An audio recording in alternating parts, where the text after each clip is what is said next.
मैं विखिलेश आज इस तालाब में कूदकर अपनी जान देने जा रहा हूँ। क्यों? क्योंकि तंग आ गया हूँ इस अकेलेपन से।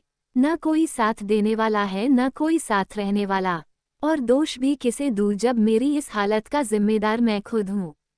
कुछ दिनों पहले मेरे पास सब कुछ था, सुंदर सा परिवार, नंदा मेरी दूसरी बीवी और गुड़िया सी बेटी सलोनी।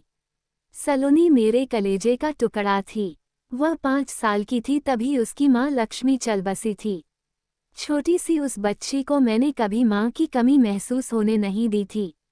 मैं अपनी बेटी की परवरिश अच्छे से कर रहा था, लेकिन मेरे रिश्तेदारों का कहना था कि माँ आखिर माँ होती है।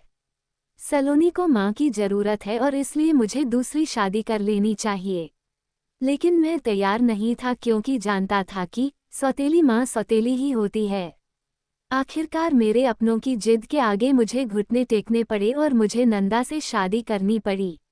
शुरू में सब ठीक ठाक चला, लेकिन धीरे धीरे नंदा अपना सौतेला रंग दिखाने लगी। ऑफिस से घर आकर मुझे सलोनी के साथ खेलने की आदत थी। उसे गोदी में उठाकर मुझे जो सुकून मिलता वह अकल्पनीय था। तकरीबन 8 महीने पहले की बात है। मैं जब ऑफिस से घर आकर सलोनी के पास गया तब अचानक नंदा ने चिल्लाकर सलोनी को उठा लिया। मैं कुछ समझूं उससे पहले वह सलोनी को दूसरे कमरे में रखकर बाहर आए और बोली, पहले नहा लो, तब तक मैं आपके लिए गर्मागर्म खाना परोसती हूँ। उस दिन के बाद नंदा का व्यवहार अजीब सा हो गया था। वो कुछ ना कुछ तरकीबें लगाकर सलोनी को मुझसे दूर रखने का प्रयास करती। कुछ कहने जाओ तो वर्तमान परिस्थितियों लेकर मेरे सामने सलाहों का पिटारा खोल देती। फिजूल की बकवास। मेरे गले वह बातें नहीं उतरती थी क्योंकि मैं जान गया था कि नंदा मुझसे मेरी बेटी को दूर करना चाहती है। मैंने भी नंदा की कारस्तानियों का मुंहतोड़ जवाब देने की ठान ली। अब मैं उसकी एक बात नहीं मानता। सलोनी के साथ खूब खेलता। मैं अपनी बेटी को दुनिया भर की खुशियां देना चाहता था। वह भी बहुत खुश थी। लेकिन अचानक हमारी खुशियों को मानो किसी की नज़र लग गई। एक दिन सलोनी की तबीयत बिगड़ गई। मेरी सांसों में बसी सलोनी को सांस लेने में तकलीफ होने लगी। मैं डर गया, मेरा दिमाग सुन्न हो गया। मैं फौरन सलोनी को हॉस्पिटल ले गया। लेकिन ये क्या, उस दिन मेरी बेटी जो हॉस्पिटल में गई, वो गई। डॉक्टर न मुझे उससे मिलने देते थे न उससे बात करने देते थे। मानो सबका व्यवहार नंदा सा सौतेला हो गया था। 2 दिन बाद नंदा की भी तबीयत बिगड़ गई सो उसे भी हॉस्पिटल में एडमिट करना पड़ा। लेकिन मुझे नंदा से ज़्यादा फिक्र अपनी बेटी सलोनी की थी। मैं अपनी बेटी को देखना चाहता था, उसे प्यार से गले लगाना चाहता था, उसे छूना चाहता था, लेकिन कोई तो कहे कि वह कहाँ है, किस हालत में है। बस एक दिन डॉक्टर ने आकर मेरे हाथ में 2 कागज़ थमा दिए और बोले, ये तुम्हारी बेटी का डेथ सर्टिफिकेट है और ये तुम्हारी बीवी का। मैं सुन्न सा अपनी जगह पर खड़ा रहा। मेरे सामने खड़ी नर्स बोली, तुम्हारी बीवी ने तुम्हारे लिए एक संदेश छोड़ा है। क्या? कोरोना के इस महामारी में अगर हम एक दूसरे से दूर रहते तो आज साथ होते। मेरे हाथ से कागज़ छूट गए। तालाब में कूदने से पहले मैं आपको एक सवाल पूछना चाहता हूँ, आप ही कहिए कौन बुरा था, मैं या सलोनी की सौतेली माँ? नेकेड मैम कहानी में मेरी विधवा मम्मी एकदम माल लगती थी। वे मेरे सामने ब्रा पैंटी में आ जाती थी। इससे मेरे मन में उन्हें चोदने के विचार आने लगे। मेरा नाम राजकुमार है। मैं इंदौर का रहने वाला हूँ। मैं अंतर्वासना का नियमित पाठक हूँ और मैंने अपनी सेक्स कहानी पड़ोसन आंटी की छूत छुदाई की भूख मिटाई लिखी है। अब मैं अपने दोस्त अनिल की आपबीती को नेकेड मैम कहानी में लिखकर बताने जा रहा हूँ। जैसा कि मैंने बताया कि मेरे दोस्त का नाम अनिल है और उसकी मम्मी का नाम आंचल है। अनिल की उम्र उस समय 19 साल थी और आंचल आंटी की उम्र लगभग 40 साल की थी। पर आंचल आंटी की बॉडी को देखकर कोई भी नहीं कह सकता कि उनकी उम्र 40 साल की होगी, क्योंकि दिखने में वे सिर्फ 30 या 32 साल की ही लगती थीं। पिता उसका बहुत ध्यान रखते थे और कोशिश करते थे कि उसे कोई परेशानी ना हो, पर उनकी भी अपनी सीमा थी। उन्हें अपने काम पर भी जाना होता था, अतः वे साजन और घर को कम समय दे पाते थे। साजन और उसके पापा मिलजुल कर घर के काम करते थे, किंतु फिर भी कमी रह ही जाती थी। उसके पापा सुबह जल्दी उठकर कपड़े धोते थे। नाश्ते में तो रोज बस दूध और ब्रेड ही होता था। उसके पापा दोपहर का खाना अपने दफ्तर में खाते थे और साजन किसी ढाबे पर। शाम को फिर दोनों बाप बेटे ढाबे पर जाकर खाना खाते थे। जब बात बर्दाश्त के बाहर हो गई तो साजन की रजामंदी से साजन के पापा ने एक बड़ी उम्र की महिला से शादी कर ली।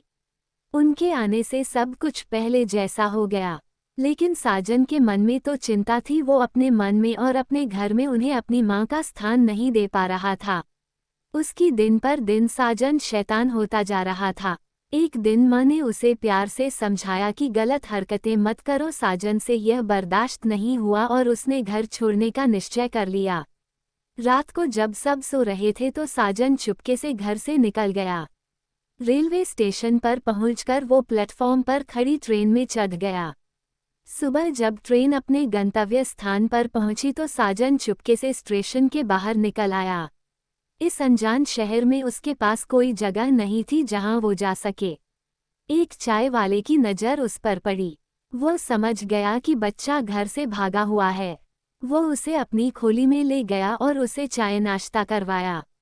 उसने मन में सोचा कि ये लड़का लोगों को चाय पहुंचाने में मदद कर सकता है। मजेदार बाल कहानियाँ सौतेली माँ, एक नई शुरुआत।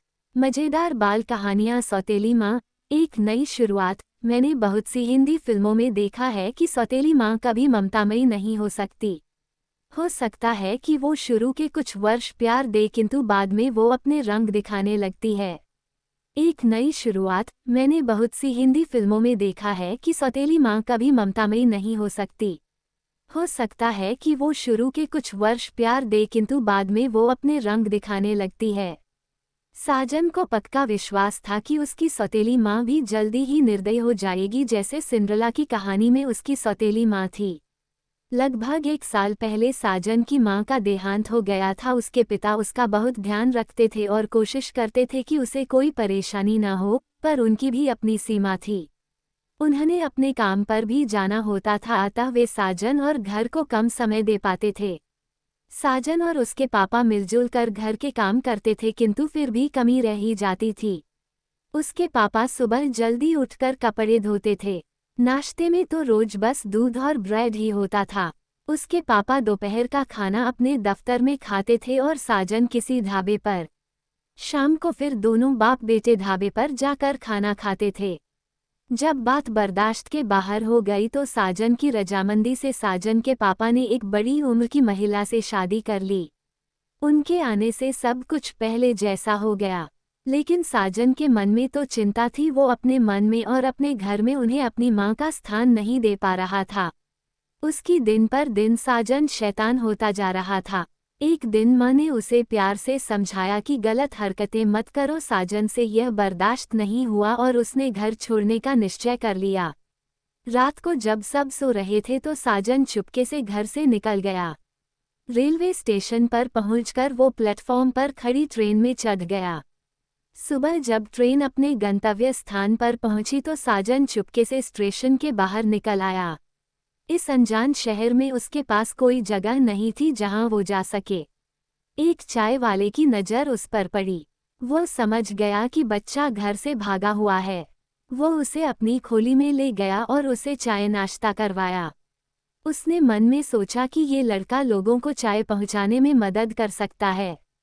चाय वाला साजन से बोला, तुम मेरी खोली में रह सकते हो। तुम्हें खाना भी मिलेगा, लेकिन बदले में तुम्हें चाय की दुकान पर मेरी मदद करनी पड़ेगी। साजन मान गया। पूरा दिन वह दुकानदारों को चाय पहुंचाता रहा।